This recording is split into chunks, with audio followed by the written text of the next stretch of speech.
Dans cette vidéo, on va faire une petite synthèse du dimensionnement de l'installation, donc un petit rappel de tout ce qu'on a vu, pour essayer de voir tout ce qui a été effectué pour dimensionner la pompe à chaleur, les radiateurs, les diamètres de tuyauterie, les débits d'eau et le compteur EDF.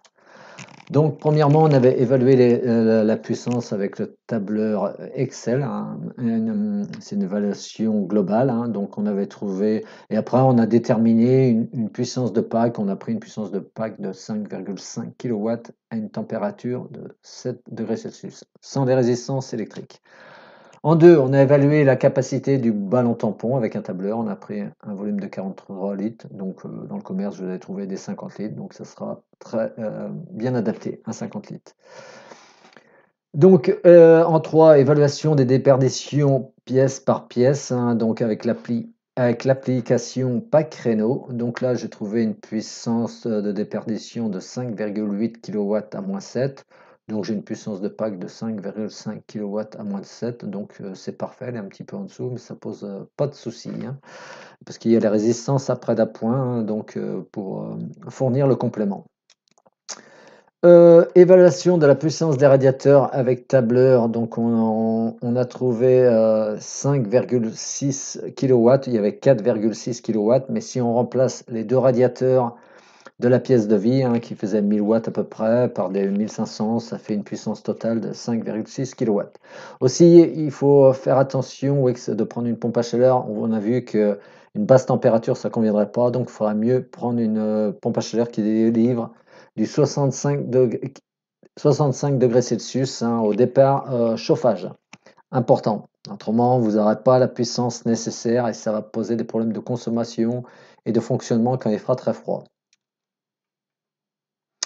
Évaluation en 5 du débit d'eau avec un tableur Excel. Donc on a trouvé le débit primaire, c'est-à-dire le débit pour la pompe à chaleur qui a un delta T de 5, un débit d'à peu près d'1,5 m3 par heure. Et au débit secondaire, c'est à peu près 400 litres par heure, 371 litres par heure. Débit secondaire, c'est le débit au niveau des radiateurs. Donc on a vu que le diamètre 16-18 pouvait convenir. Donc, mais tout ça avec une température de départ de 65 degrés Celsius, parce qu'il y a un delta T de 13. Et en 6, on a fait l'évaluation de la puissance du compteur électrique avec tableur. Donc, on a déterminé qu'il était nécessaire d'installer un 12 kVA pour ne pas être embêté avec quand on fait fonctionner la machine à laver, le cumulus, le lave-vaisselle, tout ça. Il faut minimum un 12 kVA. Donc, ça vous permet de déterminer la puissance de votre compteur électrique. Donc voilà, cette vidéo est terminée. C'est la dernière de ce petit guide de dimensionnement d'une pompe à chaleur RO. J'espère que ça vous aura appris des choses. Bon, vous avez constaté que tous les tableurs ne sont pas à télécharger. J'en ai qui sont dans ma formation. Donc, si ça vous intéresse de faire ma formation, c'est une formation qui n'est pas très chère.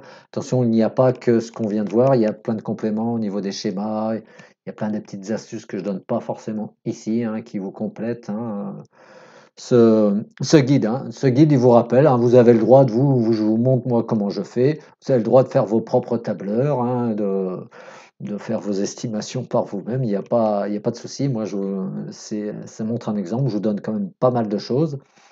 Et après, si vous voulez faire cette petite formation, elle est au prix de 100 € hors taxe, donc ça fait 120 € TTC. Et voilà, et si vous avez des questions, vous pouvez m'envoyer un mail, vous pouvez m'appeler, je réponds au mail et je réponds au téléphone.